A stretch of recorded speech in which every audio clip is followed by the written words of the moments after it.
Something is wrong with the universe. Our stocks are down and every Disney movie this year has failed. We don't understand it, sir.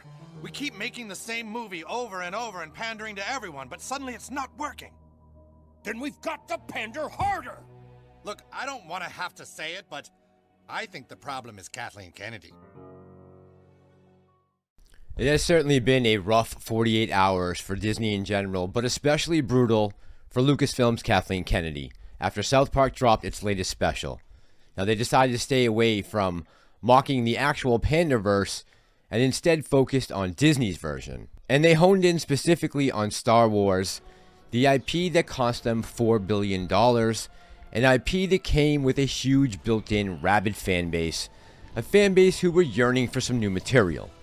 And they proved that with their wallets by dropping $2 billion plus in the theaters with the release of Episode 7, The Force Awakens. And Disney followed that up by going out and signing Jon Favreau, a great move, to head up their highly anticipated live-action series The Mandalorian in correlation with the launch of their streaming service, Disney+. And most Star Wars fans like myself were all in. But we quickly got a reality check. When The Force Awakens came out, people thought it was going to be a new Star Wars movie, and it simply wasn't.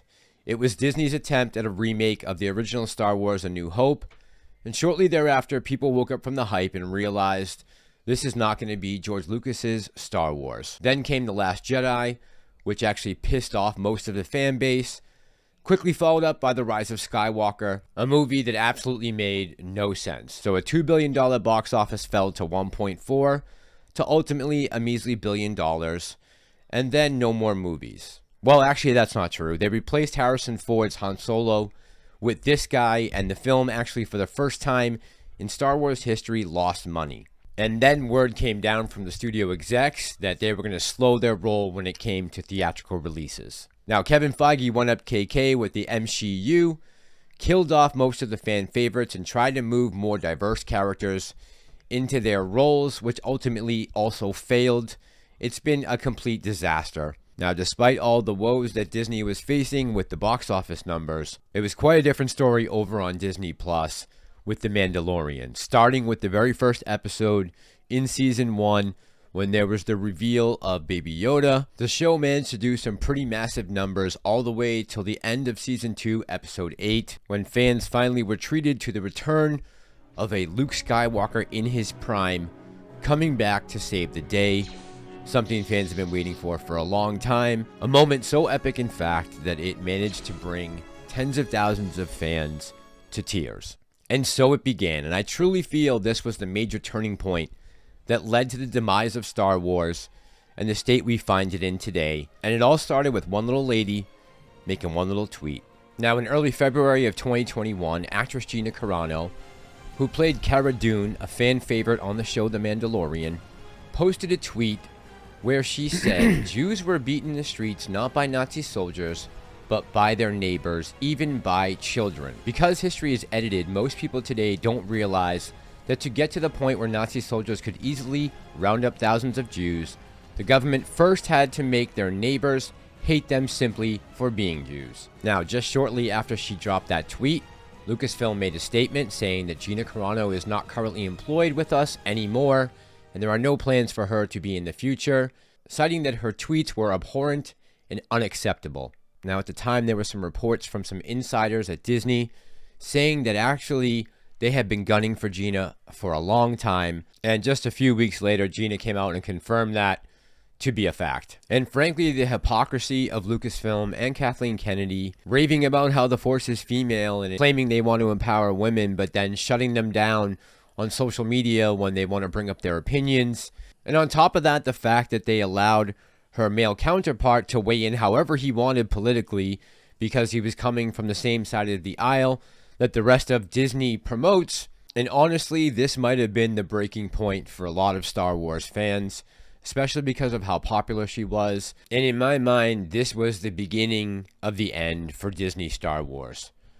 Now, following the airing of the Panderverse episode on South Park, GINA wasted no time taking back to the airwaves on Twitter and dropping a tweet. She might just indeed get the last laugh when this is all said and done. The tweet read, "This is the part where KK demands any YouTubers get censored off of YouTube for sharing and laughing at this hilarious episode. She'll have YouTube disable the thumbs down option because of the ratio she'll receive. Then she'll have her publicist ghouls make sure Variety and Hollywood Reporter run hit pieces about the South Park creators and their families, smearing their names through every useful idiot she has under her thumb who would sell their soul to work for Lucasfilm. She'll activate her online mob to repeat that the South Park creators are racist, bigot, transphobes, and demand the South Park creators publicly apologize by only using words she approves of. And finally, she'll demand they subject themselves to a re-education course of 45 people in the LGBTQ community Zoom call to sit there and listen to how badly they got their feelings hurt over a little boop of a South Park episode. But maybe, just maybe, the jig is up." I know for me personally, I certainly hope Gina is right. I hope the jig is up with Kathleen Kennedy because she has done nothing but destroy this IP since Disney went and took it over. There are maybe a couple projects that I enjoyed, but I checked out of Disney a few shows ago. I did happen to catch the last episode of Ahsoka, and it just reinforced in my mind everything that is wrong with Lucasfilm right now, live action Star Wars, how Dave Filoni is not the savior. They need to go in there and clean house and get in some talented people to come up with some new ideas. The next project we have on the docket is The Acolyte, which is being directed by Leslie Headland, and it's going to be a female-driven central show. What do you know?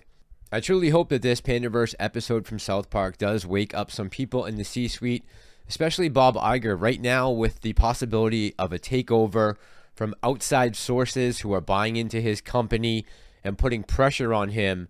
What better time than right now to get rid of Kathleen Kennedy and bring in some new blood with some good ideas, maybe put Jon Favreau in charge.